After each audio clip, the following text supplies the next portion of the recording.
Olá, alunos.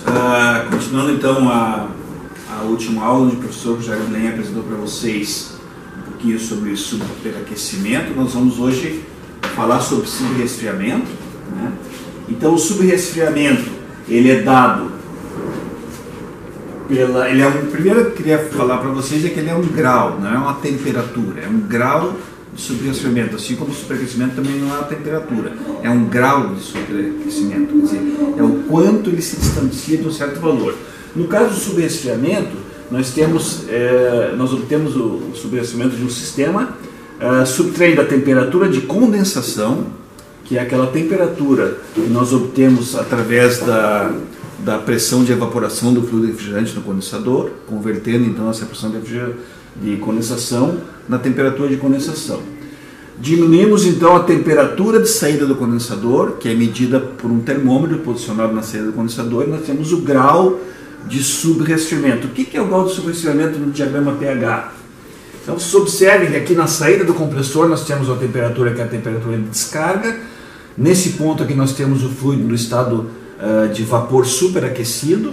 O primeiro processo que ele passa no condensador é uma redução de temperatura, calor sensível, portanto, até chegar na linha de saturação, onde nós vamos ter vapor saturado.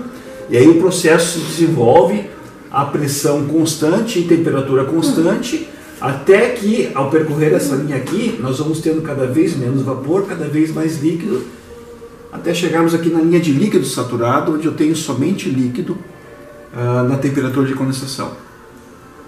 O subresfriamento é exatamente a medida de quanto calor sensível esse líquido, desse ponto aqui, perde até sair do condensador.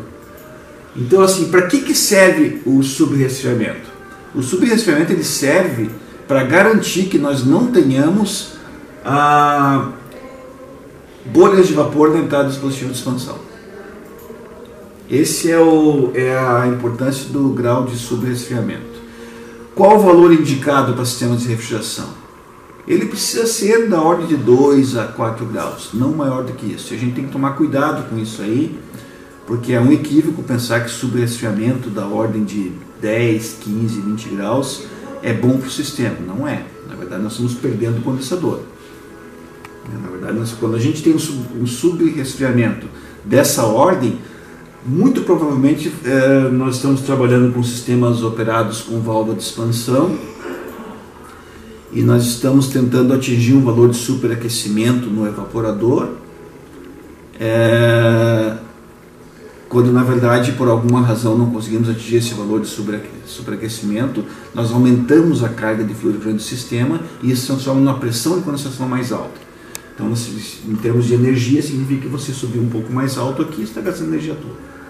Então, resumindo, o grau de subresfriamento ele é obtido diminuindo-se da temperatura de condensação a temperatura de saída do condensador. Então, é temperatura de condensação menos temperatura de saída do condensador.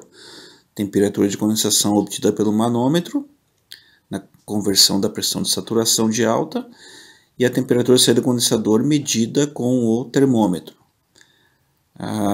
O grau de subresfriamento ele mostra o quanto o fluido refrigerante perdeu de calor sensível após ter sido totalmente condensado no condensador do aparelho. Bom, nós vamos procurar fazer agora uma união dos dois conceitos de superaquecimento e subresfriamento.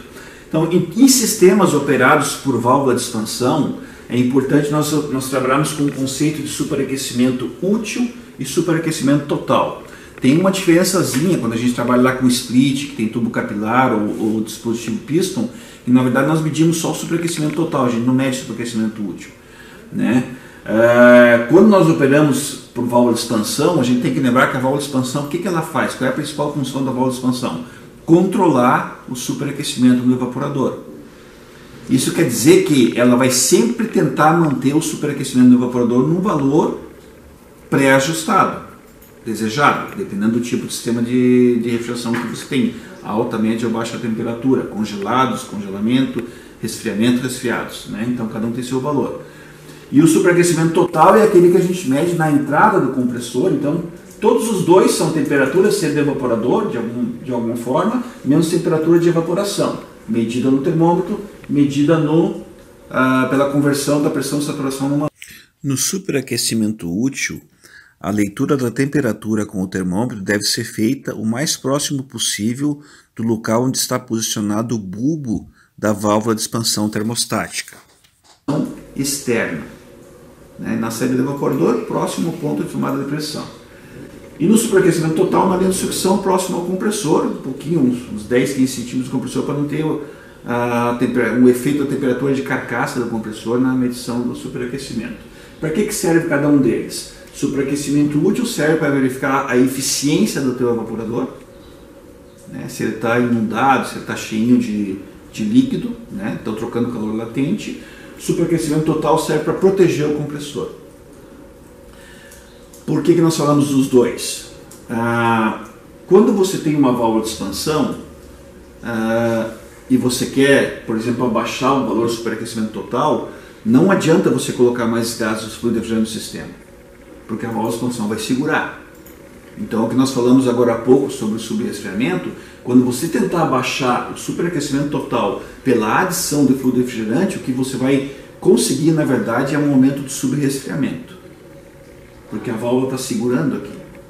Então, nós temos que controlar esse valor aqui de superaquecimento total, e no caso de nós termos valores que são muito altos, que podem pôr em risco o compressor, e aí eu digo para vocês que é da ordem de 20 graus, um superaquecimento superior a 20 graus é potencialmente perigoso para o compressor, nós temos que instalar algum dispositivo de proteção aqui. Pode ser uma válvulazinha controlada de expansão na cabeçote do compressor para dessuperaquecer, enfim, algum outro dispositivo controlado nós temos que fazer para baixar esse superaquecimento. Então, superaquecimento útil, eficiência do evaporador. Superaquecimento total, proteção do compressor. Os dois têm influência no valor de subresfriamento.